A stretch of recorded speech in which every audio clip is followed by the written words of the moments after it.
Hello, everyone, and welcome to another fully live episode of Hacking with Friends. My name is Kody Kinzie. I am a security researcher at Varonis, and today we have our recurring guest, Angelina, on to talk about her upcoming class happening at Null Space Labs and also a little bit about the class that she did online just this week. Angelina, thank you for joining us again. Yeah, thank you so much for having me on the show. Hi, everybody. Hello, and of course, I am in our fantastic Los Angeles studio, so please stand by for internet connectivity issues, the sound of clown horns, car alarms, and people fighting. So if you hear any, maybe we'll play like a little bingo game while I'm in LA. But good to see everyone. We are going to take your questions in the chat and topics for today. If you have questions about hacking a drone, so could be a DJI drone, could be a bigger drone, Angelina is here to talk about it. And also, if you have questions about the satellite hacking online class, we had a little bit of an interesting situation happen. So we had 101 people register for this class or RSVP for this class on the Null Space Labs meetup group. So Angelina, did you post the link for that on like LinkedIn or something? Yeah, so I think what happened was I think I posted it on multiple platforms, and on LinkedIn, the post blew up or whatever, and a bunch of random people were signing up on the meetup group, but forgetting to purchase tickets um, on Universe. So we had a little bit of a dilemma where a lot of people were signing up for the class but not purchasing tickets, and were subsequently not allowed to watch the live stream. Yeah, so this was our first online class, and putting this through all sorts of places.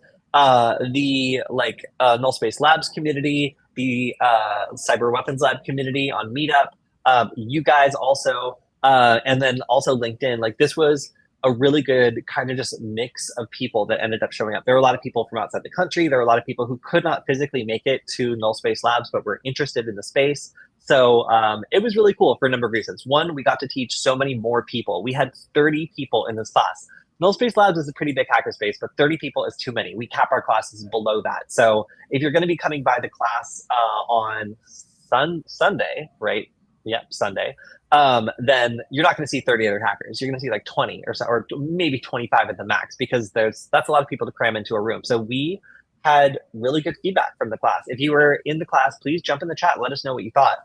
We would love to hear about it. But so a little bit of a funnel though. We had 101 people interested, and then of that, I sent out like all these alerts and messages, and the first line is like, I'll show it. This is a paid class. Like you need to buy a ticket in order to attend. There's limited availability. But in spite of me doing that, only 30 people found their way all the way to the tickets and were able to attend. But yeah, it was a really lively class. We had a lot of excellent questions. We covered a ton of stuff, including some things that we didn't show people how to do illegal things, but we definitely explained what kinds of attacks were practical, how an attack would work in theory, and then also how to use real tools to go through the steps of basically reconnaissance for when you're targeting a satellite. So it was kind of remarkable to see how satellite systems are really no different from any other, cybersecurity target. You're still doing the same kind of recon, and the whole process is kind of similar. It's just different infrastructure that we're targeting. How would you say the class went, Angelina? Any favorite Yeah, moments? yeah, I think the class went pretty seamlessly. This was the first online class I've taught, so it was really different. Comparing the differences between teaching an in-person class and teaching an online class, I felt like this time the class went a lot more fluently. There was a lot of great questions in the Discord chat. Um, so yeah, and I hope everybody enjoyed it. I certainly did. It was a lot of fun to be present for this. I didn't actually get to check out the last one because it was physically at Null Space Lab. So it was kind of like Yeah, a lot of people on our team also got to watch your class on repeat. So it ended up being really cool. So if you supported, also because you posted the link on LinkedIn, but linking back to like Null Space Labs' meetup group, they got like yeah. hundreds of new members, most of them from like South Asia. So they're just like, where are all these new people coming from? What is going on? So yeah, just flooded with people who are interested in this satellite hacking stuff. So I hope you'll do more classes, and maybe as you continue to grow out these tools, I know you got a number of recommendations actually in the class for like ways you could improve the tools or like features you could add. So it was really cool to see you present the tool, get really positive feedback, and then have people who are using it immediately have ideas for like ways it could be even more useful for them. Yeah, definitely. Yeah, it was great. Yeah, for so the difference between the in-person class and the online class in terms of course structure was I changed up one of the labs to include one of the previous open source intelligence tools for satellites I created in the past, and it was great to see all the feedback in the comments. There's a lot of insightful ideas that was provided, so it was a really great experience to get exposure to a lot of new insights, especially around the tool I created in the past, so I can improve it for future use cases um, in workshops I either host in the future or just um, for general development purposes. So one question in the chat was, do we record the classes? Is it possible to replay them? Yes. So if you bought a ticket for the class, then it is totally possible to go back and replay the class. You can just go to the same link that came with your ticket. And then also there's the Discord chat where we answered a lot of the questions. I think that obviously we're gonna do this class more often. So if you didn't check this one out and you want to attend one live so you can ask questions and follow along and all that, I know that we were talking about doing one in collaboration with Hack Manhattan and seeing if maybe we could pull off like an East Coast time slot for this class. So if you're Yeah. interested in attending this class and you didn't grab a ticket the first time, we'll be collaborating with Hack Manhattan. And I believe we still have to talk to them, but if they're down for it, then we'll also be supporting that hackerspace with a portion of the funds, which is really cool because both Hack Manhattan and Null Space Labs are excellent hackerspaces. And we love to be able to both pay Angelina's rent and also support some of these excellent spaces that have supported us in the past when we're doing classes physically. So super cool that we managed to pull this class off. I was really glad to see some of all of you there. And Angelina, congratulations on another basically sold out class for like both aerospace and cybersecurity in just flying around, I guess. Yeah, I'm very happy with the outcome of the class, and I'm very glad that we were able to get more people who were interested but couldn't attend in person to learn about the material. Is there any satellite that is open for people to hack? Yes, one that comes into mind is the Moonlighter. It was the first, I guess, CTF specific satellite that has been launched by the Hackasat community this year, and I think they hosted a CTF at DEF CON where they were where hackers were specifically trying to hack the Moonlighter in order to run specific commands and solve the CTF that was hosted at DEF CON. Yeah, this is super cool. They have all the information for it. Hackasat.com/moonlighter. Pulling some of it up now. But yeah, this is really cool. It was actually launched into space. You can connect to it, you can hack it, you can actually interact with this thing. So super cool to see that at DEF CON. I think this was the first year that it was there. I'm not really Yes, sure. It this was was your the first first year year. there. Yeah. So it was both of your first year there. What a coincidence. Yeah, definitely. All right, let's see. Another on-topic question. Does anybody know if I can hack my Facebook and then make it disappear completely off the internet? That sounds like a nice service, but unfortunately we do not provide that. I'm sorry. Um, okay. So, and I'm sure that is your own account that you're asking about, right? All right. So let's talk about this upcoming class. So this is a little bit of a different class. And this is going to be an in-person class, but we will, I imagine, release this as an online class, right? Yes. I'm thinking we should do it either next week or the week after. We'll have an online variant of the class. So those who can't attend in person, you guys could sign up for the online one. Cool. Yeah, I think that would be a pretty easy thing to do. So we will be doing an in-person class. If you happen to be in the Los Angeles area, come and check out Null Space Labs on Sunday, September 3rd from 7 p.m. to 9 p.m. And this will be an awesome in-person experience for, well, Angelina, you tell it. This is your class. I'm not gonna explain it for you. Yeah, so um, another sector I'm interested in within this aerospace cybersecurity realm is drones and UAVs. I've done a lot of research with the DJI and the Parrot drones, and essentially what we're going to be covering drone attack surfaces, vulnerabilities.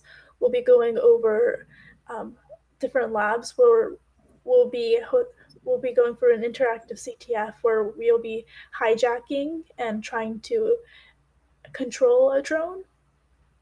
We'll also be going over defense strategies, and we'll end the workshop by going through an investigation scenario where we have an SD card with drone log files on it, and we'll be attempting to track down and gather uh, pertinent information about drone related crimes using the available drone file data sets. That's so cool. So, all right, so just so I understand, you're going to be not only simulating finding like a down drone and going into the data Yep. to like learn about where it was and what it did, but also you'll be actively looking at packets that would be used to either control or otherwise manipulate the drone. Yes. Yeah, we'll That's go crazy. through we'll go through all phases of the attack process, and we'll end it off by covering valuable security concepts as well. So um, we'll be covering most of 80% of the class will be focusing on attacking, and then we're going to end the workshop by using the skills and the tools we learned to attack the drone in order to mitigate attacks and protect drone related cyber infrastructure. All right, here's a question. Do you have a jailbreak for DJI drones? Not specifically. Um, I don't know what you're specifically referring to by jailbreak. Um, I guess it would be like, can you run custom firmware in DJI drones? Are there any projects that allow you to like load something on DJI that's not like stock firmware that like, for example, allows it to fly when it's not supposed to be flying? yes, yeah, I've heard of. Yeah, so one mode of attack you can employ on DJI specific drones is to manipulate the firmware binary files. So yes, it is. My research on DJI drones doesn't focus specifically on um, deploying malicious firmware or payloads to drones, but I have heard of attacks in the past where you can modify either the binary within the firmware um, or other files within the mobile app or the APK file of of the DJI mobile app um, to exploit the drone functionality. Okay, I love when our chat answers question before we have a chance to. Question was, how is Insta hack really? And then the answer was immediately like a second later, via phishing and SIM swapping. Yes. Yep. Yep. Yep. That's pretty much it. All right. So another thing that we have going on is a new hardware add-on. So our friend Aria, who has been a co-host on the show, I think a couple of times now, we should really have her on back to kind of talk about this more. She designed a new thing for us. So let me see if I can find it. Ah, here it is. So this is a breadboard tail. It's a breakout that allows you to use one of our nuggets to be able to program in CircuitPython or Arduino or anything else that you want to control hardware. So frequently we prototype with this, and we were designing our infrared badge for this year's DEF CON conference using perfboard and other stuff that was not very convenient. It was messy and it was not very easy to do. So Aria went ahead and designed this breakout, which kind of looks like a little tail and allows you to plug it into a breadboard and start to be able to control inputs, outputs, sensors, buttons, really whatever you want to do. So we were really excited to finally have something to do this because we use this pretty frequently ourselves to prototype. I like to make games in CircuitPython, and this is something that allows me to add on hardware and be able to see how it's going to perform. So yes, this little breadboard friend was a great idea. I'm super pleased with how it came out. It plugs directly into the back of the Nugget and then allows it to act as a hardware controller. So yeah, really happy to have these out. I actually just got them yesterday and started testing them to make sure that all the pins are what they say they are. But so far, they are, and they are going to start shipping for anyone who wants to pick one up on Monday of next week because I still have some testing to do to make sure that everything is okay there. But yeah, it was so cute. I was really happy with this. So Aria is one of our two hardware designers, with the other one being you, Angelina. And she is partially responsible for the badge that we had at DEF CON. You two collaborated on that. And then she's fully responsible for this and another add-on that we have coming out soon. So I just wanted to shout this out as a really cool project, and I have it here. Let me turn off my screen and actually show the thing. So here's the demo actually running. Of course, now it's, let's see, here we go. Yeah, so very cool. Unfortunately now it hates this angle. Ah. All right, there we go. Will it work now? No, the second I picked it up, I pulled it too far. No. Okay, well, there we go. Now it's working. Okay, cool. So this is something that we've been working on for like a month and a half or so. Super glad they're finally here because I've already been playing with them, making some custom code, making some prototypes for a game I want to do. So yeah, very fun. All right, let's see if there's any other questions. Or actually, Angelina, you said that there was, well, let's see. Oh, here we go. So Angela, this is an interesting question. Do you have any thoughts on the future of drones in warfare? Yeah, I've looked into a little bit into um, the use cases of drones within um, modern warfare settings, and I think in terms of thinking in terms of, of, um, of a blue team perspective, um, radio frequency analysis with drones is a interesting research avenue, um, especially because drones they use um, a lot of radio communication systems, especially with as a downlink to the controller, um, alongside communications with ground stations that are often used within a warfare setting. So, radio frequency analysis using methods such as machine learning um, in order to better detect for drone presence within a local vicinity using some kind of receiver um, has been um, a really interesting research avenue in regards to that. So my thought is in the immediate future, like just looking at like the war in Ukraine and like what's been happening Yeah, there, there are two different types of drones that have been entering kind of prominence that I see all the time. The first one is the quadcopter like dropper style drone, and these yeah, are like strapped, have like explosives strapped to them, and they're dropped. The explosives are dropped, and yeah, they operate in two modes. They either operate in surveillance mode where they're spotting, doing reconnaissance, and then getting geo coordinates for like other artillery, or they're actually physically dropping like a grenade through a hatch of an abandoned vehicle or something, so it's not reclaimed or yeah, somebody come back to get it.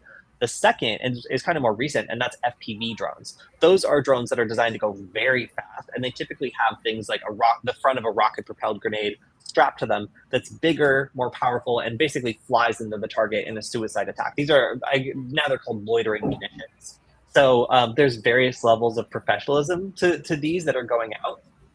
Like you have everything from like these like US like switchblade drones that are like super sophisticated that like crash down and can take out a tank, all the way to just like a fancy FPV drone with a rocket propelled grenade like strapped to the front of it that's just flying around and trying to fly into an armored personnel carrier. So there's like a lot of drones that we see that are commercial drones that are not like these highly specific like military drones that you buy for like tons of money. You're seeing improvised drones being used in like interesting and very effective ways. I think branching off what Angelina was talking about, the unfortunately the future of these sorts of drone attacks is, I think, like the equivalent of like counter artillery, where when you have a drone that's like flying into stuff or dropping things, one of the most targeted things becomes the transmitter, the person who is controlling the drone. And now with all this interest in radio analysis, finding the uplink, finding the downlink, at a certain point, I feel like some of these like loitering munitions are just going to be trying to hunt and find downlinks, like people that are operating a drone in the area and crash into them or something, like, so the ability to, for one, operate autonomously because there's all this electronic warfare going on. Everything is jammed. It's super hard to communicate. So we already have like the U.S. military has like what's called like a harm missile. It's like something that seeks out radar sites and crashes into them and destroys radar. Having the same kind of thing with a drone that's looking for receivers or people that are sorry, transmitters, people that are flying a drone, I see that as probably an unfortunate extension of the current trends of using these commercial drones to fly around and cause mayhem. I mean, the next evolution is to seek people out who are flying these drones and target their positions in return. So kind of a grim future for people who thought they might be, a little far back from the front lines, like safely flying a drone and not getting targeted directly. Like they actually might become the next targets in these sorts of contested airspaces that have like really limited options for radio transmission and pretty obvious targets when it comes to like what you could hit to stop drone strikes happening across the other line. Another drone related comment. I personally fly FPV drones.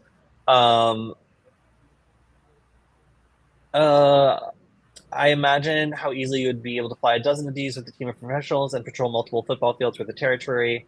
Yeah, like drones are really scary to me because they can be automated. We see like these swarms of drones that are being used in celebrations now in place of fireworks. Like they're very coordinated. There's tons of them. They're being made like relatively cheaply and commercially, and they're autonomous. They operate in swarms. Like they're able to detect each other's relative position. Like it's incredible seeing that kind of precision used at scale. Like we're only really seeing the beginning of these sorts of organized swarms of drones that perform specialized tasks. The U.S. military has been super interested in this for a long time, and now it's starting to trickle down into current conflicts, and that's really unfortunate, I think, because that it's just like not the future I wanted to be hunted from the sky by autonomous drones.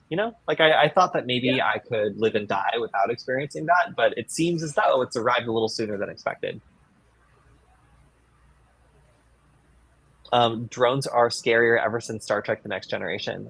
Yes, I agree. I very much agree.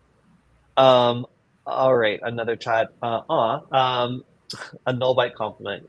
Shows are underrated because you inspired me so much to learn. Oh, well, thank you very much. I appreciate that, and I'm glad that you guys like it. We're trying to make more content in the null byte style, even though some random company is currently in possession of null byte.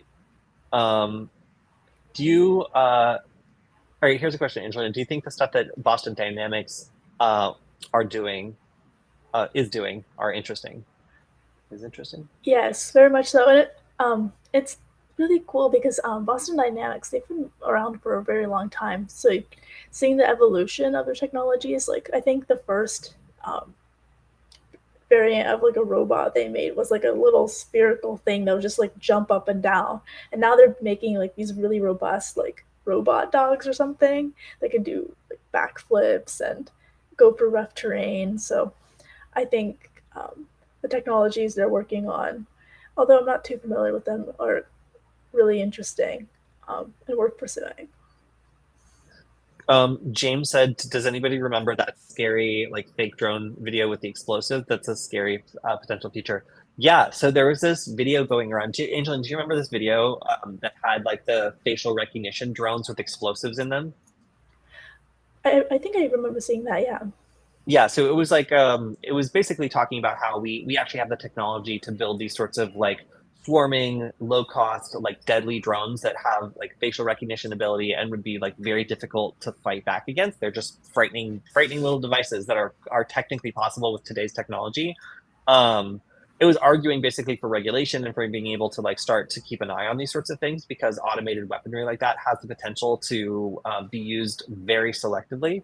Um, for like political attacks or other sorts of things that haven't been possible in the past.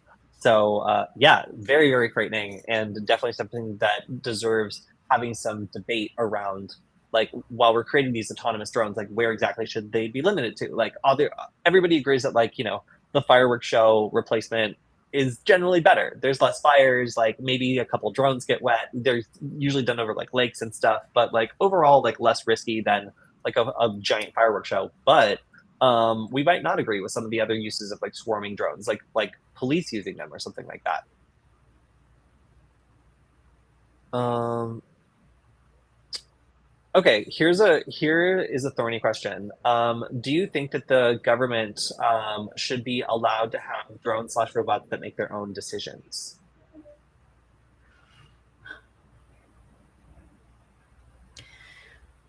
Um,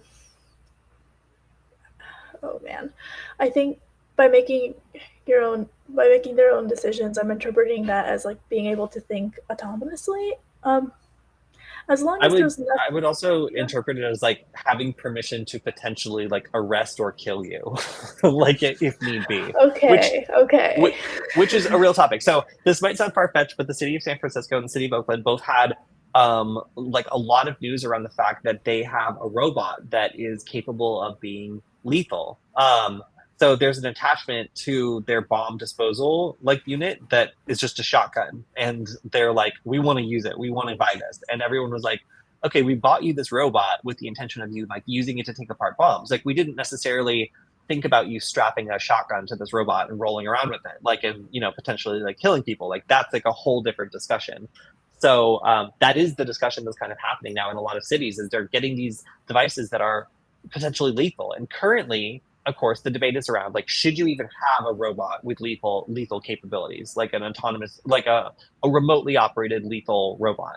That is a big discussion. But the next step would be like, what if that robot is capable of, like, for example, guarding a space or reacting to certain kinds of threats? Like, is it okay to have an autonomous lethal robot, one that makes its own decisions and one that's potentially capable of getting hacked or having some sort of like hallucination like AI systems do and potentially causing a lot of damage?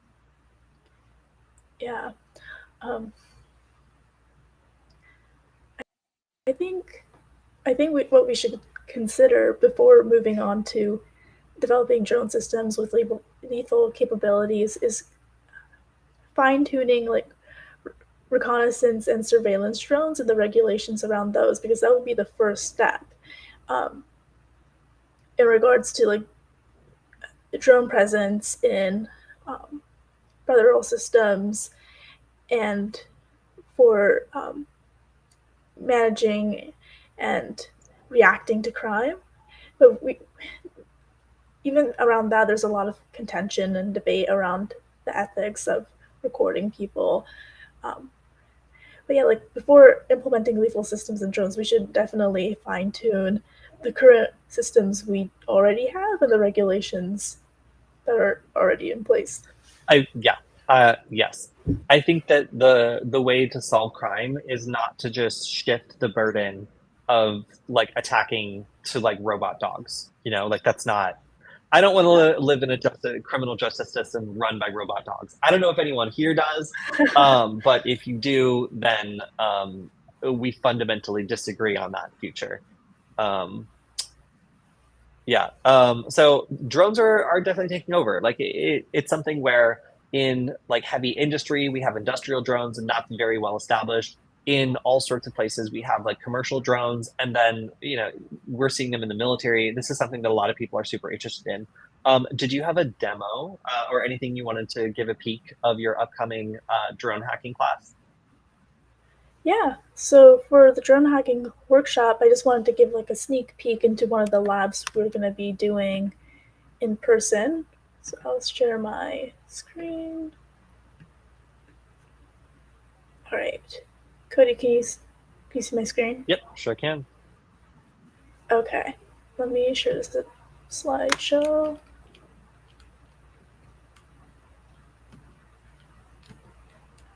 Okay, so for one of the labs in the workshop, we'll be running a port exploit on the Parrot AR drone 2.0. And if you don't know what the Parrot AR drone is, it's a very simple remote RC drone that's um, has a, has an integrated system that's pretty easy to hack into because of some of its inherent vulnerabilities. And for the workshop, we'll be running through a CTF, a simulation. We won't have a Para AR drone there, but we'll be running like a virtual based simulation of how you would hack into a Para AR drone. And some of the tools we'll be using to do this include NNAP. We'll also be using FTP, which stands for File Transfer Protocol, to download and get access to media from the drone. We'll also be using Telnet to get remote access to the drone and send commands to it. And then we'll also be using FFplay in order to intercept drone packets and be able to get unauthorized access to the drone camera and interpret its video stream. So it'll be like a live CTF on GitHub. We'll cover basic Parrot drone reconnaissance, going over open source intelligence methods in order to gather information about the drone and its operating system. And then from there, we'll be going over port scanning techniques in order to find vulnerabilities within the drone. And then we'll get media access. So I'll be teaching you how to get access to video files, interfaces to the drone's hardware, such as its camera and sensors, as well as its serial communication ports. And then we'll be going through an interception demo where we'll be capturing live video data packet streams from the drone in order to create a live footage feed of what the drone camera displays. And then finally, we'll end the CTF by doing a forced shutdown of the drone by using the telnet command to send malicious payloads to the drone, causing it to shut down. So yeah, that's a little wait, could you do this while it's in flight? Yes. Yeah. Because the telnet server, yeah, it's it's always active, so you can always use the command to access the server and send commands to it. Interesting, interesting. So I just looked on Amazon, and one of these drones, unfortunately, would not arrive by the time that the class will be happening, but it Oh only costs no. $129. So maybe for the next version, we could like grab one of these drones and you could do a demo where you just drop it out of the sky. Yeah, I'd love to do that. That would be super fun. Yeah, the Para AR drone, it's perfect for beginners who want to get into drone hacking because um, the firmware wasn't really designed with cybersecurity intentions in mind, so it's pretty easy to hack into. And the drone was developed for programmers and developers, so it has a lot of documentation around its um, internal firmware and communication methods. So it's a great beginner drone to hack into. Well, you know what they say, Angelina, when it comes to IoT devices, the S stands for security. And I would almost argue that drones are IoT devices, like, or at least a lot of them are. Like the smaller, like commercial ones, like they're basically beefy IoT devices with huge batteries that do very specific tasks. All right, so here's a question. Drones use FTP and Telnet. I get that they are resource light standards, but that sounds like an intentional vulnerability. So my 2 cents on this is, oh, and of course, Angelina, I know you know a lot more, but like these are widely off the shelf components that are used to make these. If you were to like crack this drone open, you're going to see a lot of like very recognizable components that are used in all sorts of other commercial electronics, including IoT devices. So like this, your drone might have a lot of components in common with like an IoT light bulb for the way that it like connects to Wi-Fi or like does other certain tasks. So yeah, it's interesting that there is a lot of crossover between like cheap drones or like low cost consumer drones and just off the shelf consumer hardware that's in tons of other electronics.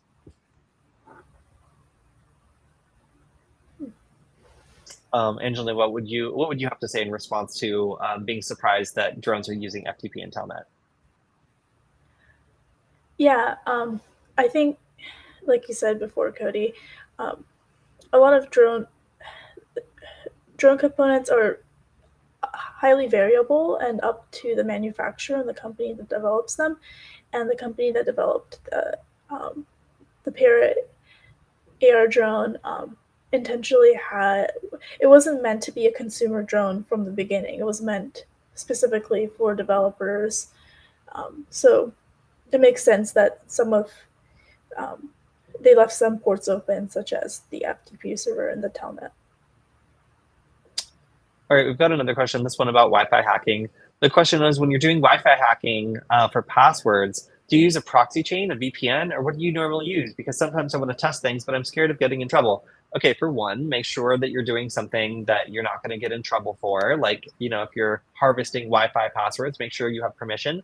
I like it's arguable, and I guess it depends on where you are, whether or not you can just sit and listen in on hashes that are just going over the air and then capture those and attempt to crack them. It's legal, I believe, up until the point where you use the credentials you found to access the network you're not supposed to. So there are ways of doing this where you're not, de-authing anyone or like doing anything that's intentionally interfering. You're just passively listening and then cracking hashes. That's technically legal as far as I know, at least in the United States. In Europe, the whole other game. Who knows? So if you're doing that sort of thing, like I don't know, what are you worried about? I would use a VPN for sure to make sure that you're able to have like an isolated network that nobody can like spoof your network. And if you're doing like testing out Wi-Fi stuff, then like yeah, use a VPN to make sure that your DNS records and other stuff aren't leaking, and you're able to do everything in a way that denies anybody on the same network the ability to see what's happening on that network. But when I do Wi-Fi hacking, my biggest concerns are like, have I rotated my MAC address? Am I changing my identifiers, my device name, like anything else? Do I just want to spawn a virtual machine and do everything through there? Or like, do I want to just like manually change all the stuff? Like on my MacBook Pro, like I always have it like set to like a completely different device that like is unrelated, like for when I connect to Wi-Fi network. So it's just like harder to keep track of what it is. And then like it identifies itself as like a ThinkPad or something. So as a result, like it's very confusing when doing network auditing because like my computer looks at 3 different devices. But that's like I guess like one of the minimum things you can do when doing some wireless auditing to make it a little harder to assess like who's doing what. But frankly, yeah, like Wi-Fi stuff is very loud. So if you're doing stuff like deauthentication attacks, like it's going to be pretty easy to find out who's doing via a couple methods. The first would just be like looking at the packets and seeing what your MAC address is and being like, okay, so it's like a Lenovo device. Like how many of those are nearby? The second would be just signal hunting. So being able to detect that it's you doing it by tracking down the source of the signal. So just be careful when doing Wi-Fi stuff. It's a lot louder than you might expect, and you can track someone down physically by just like listening for the packets that they're emitting. So if you're doing an attack, or if you're doing auditing research, we'll call it, and it doesn't actually send any packets, you're probably fine. Like because you're not going to be detectable, and you're probably fine. But if you're connecting to a network and you don't have permission, or if you're attacking a network, like that is A, not legally fine, and B, probably going to be a lot louder, and your VPN's not going to help you with that one. As for drones, James says FTP makes sense. Telnet seems unnecessary.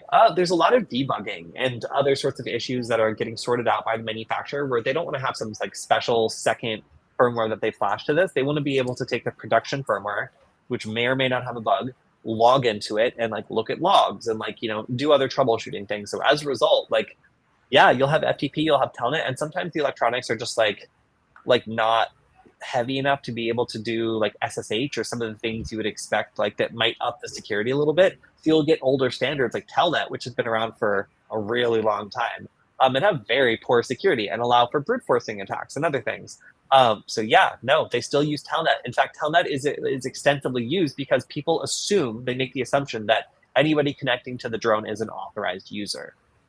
Both physically by plugging in and like maybe getting a Telnet on a port, or also on like via Wi-Fi or something like that, and being able to connect to it over a network. So yeah, a lot of very cool reuses of technology you learn just in networking and other sorts of like basic like hacking stuff. Like you can reuse a lot of that when going into drone hacking, just because of the way that a lot of these services are standardized. They could at least turn off Telnet before shipping. Yeah, but anybody who's going to be touching this is an authorized user, so who cares? Yeah. All right, so we've got about like 10 minutes left on the stream. Um, so here's a question for you, Angelina. Did you get any certifications online or take any courses, or did you just learn from trial and error? Yeah, I was gonna get a certification with CompTIA, but I never got the time to pursue a certification with them. So what I did, yeah, was mostly just trial and error and taking courses. I did a lot of CTFs as well, um, specifically for drone-related hacking. I did Dark Wolf CTFs. They're a great cybersecurity company that offers CTFs specifically for drone-related cyber infrastructure.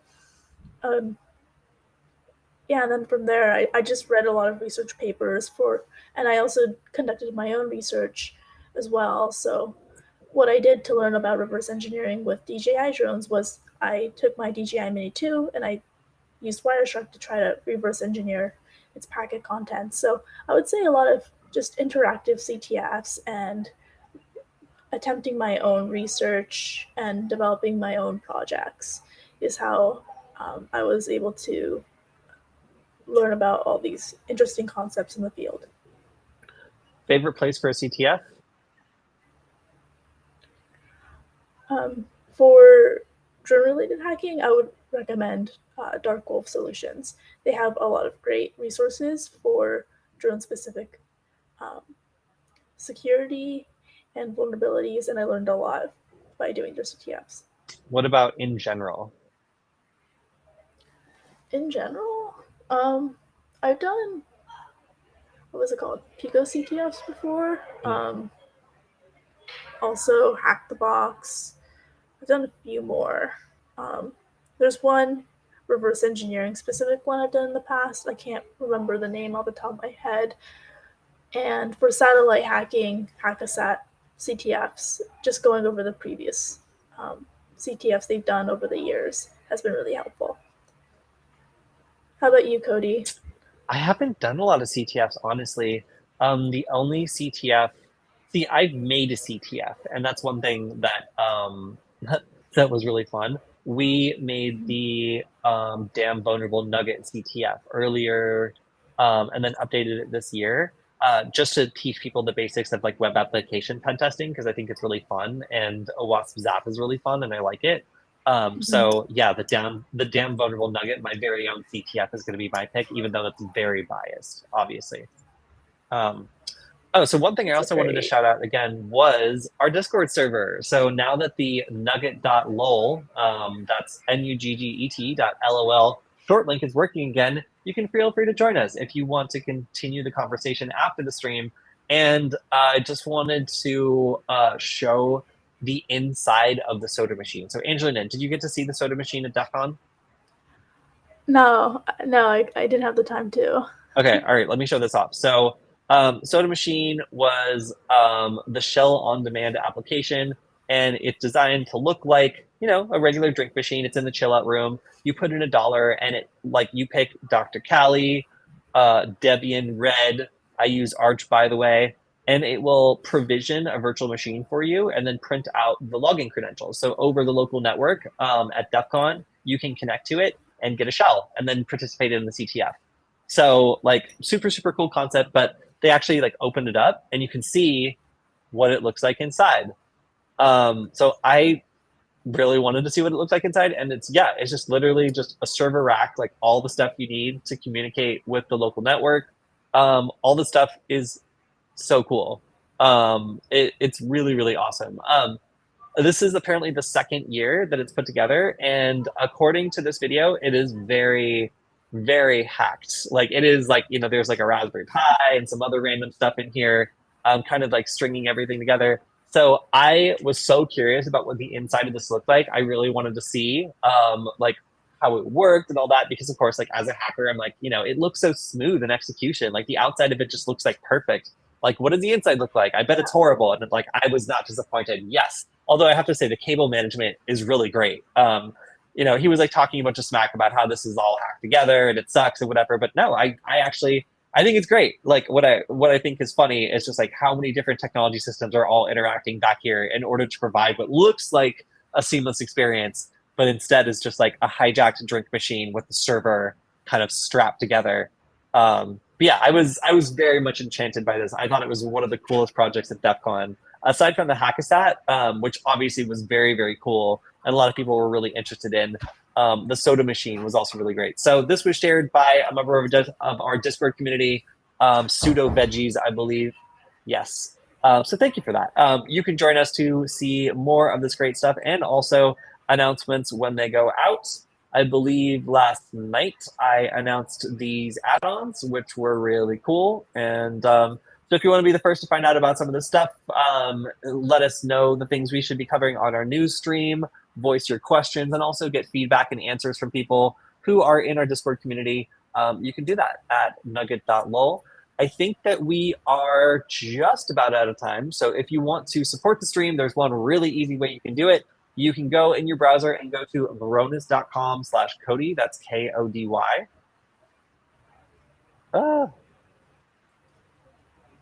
/Kody. And you can go to all the fun events that Varonis has going on. There's a lot of free content besides what I do on the varonis.com platform. So check it out. There's going to be some awesome stuff coming up. And also, they check to see how many people went to this link. So if you want to keep the stream going, make sure to do this. Just to let them know that people watched and that we should keep doing it. And of course, a big shout out to Varonis for sending me to both Black Hat and DEF CON and being a really awesome sponsor of this show. So, all right, that's all we have for today. Angelina, thank you for joining us, and thank you to everybody in the chat. If you're watching this on repeat, then again, make sure you check out our Discord community. I would love to hear your questions, ideas, news to cover, and hopefully we'll have kind of a report back on how the class went and a follow-up class for everybody who wants to join online, who's not able to check out Null Space Labs this weekend. But for anybody who is going to be able to check it out, we will see you this Saturday for Angelina's class, and I will go ahead and also drop that link in the chat just so that you have access to the class. All right. Thank you, Angelina. Thanks, everyone in the chat. We'll see you all next time. Thank you so much. Have a great rest of your day, everybody.